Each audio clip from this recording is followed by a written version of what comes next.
الآن لو كان أمامنا ملحد سوف يصدم بهذه الدراسة، لن يستطيع أن ينكرها لأنها موجودة. جامعة هلسنكي موجودة والدراسة موجودة. نعم. وجدت أن هذا الملحد يقول عكس ما يبطن. ماذا فعلت؟ أحضرت بحدود 20 ملحد وأخضعتهم لتجربة بسيطة جدا. وضعت أجهزة من ديانات قياس. مختلفة أم النصرانية؟ ملحدين، لا ربما خلفياتهم، الخلفيات الدينية ربما تكون مختلفة ولكن يشتركون في الإلحاد، عقيدة الإلحاد. تمام. أي إنكار وجود الخالق. نعم. عز وجل. وضعت أجهزة لتحسس الجلد، قياس درجة الحرارة، قياس الموجات التي يطلقها الدماغ، قياس نبضات القلب، ضغط الدم، غير ذلك مجموعة من الأجهزة تعطيك ماذا يحدث داخل الملحد عندما نقول اسم الله تعالى تحديدا. الله. تمام. عندما تصوره الكاميرات لا ترى أي شيء، ولكن الأجهزة تقول عكس ذلك. ترصده. نعم. طبعا. وجدت أن ذكر اسم الله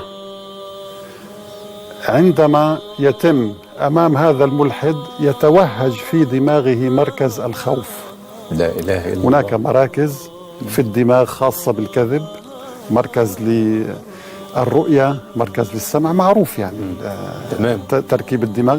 هناك مركز للخوف، عندما يخاف الإنسان ينشط، يتدفق الدم بسرعة. لا إله إلا الله. وهذا ترصده أجهزة المسح بالرنين المغناطيسي. حينما يسمعون كلمة الله ينشط مركز الخوف في الدماغ. ينشط مركز الخوف، وبالتالي فإن هذا الملحد يخاف. قالت بالحرف الواحد إن الملحد أو الملحدين يقولون عكس ما يبطنون في نفاق داخلهم أيضا. نعم. الملحد في قرارة نفسه يؤمن بالله ولكنه ظاهريا يجحد وجود الله. الله عز وجل قبل 14 قرنا ماذا قال؟ وجحدوا بها واستيقنتها أنفسهم. الله.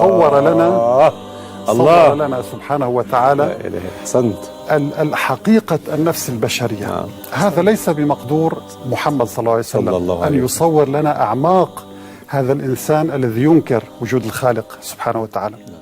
وجحدوا بها واستيقنتها أنفسهم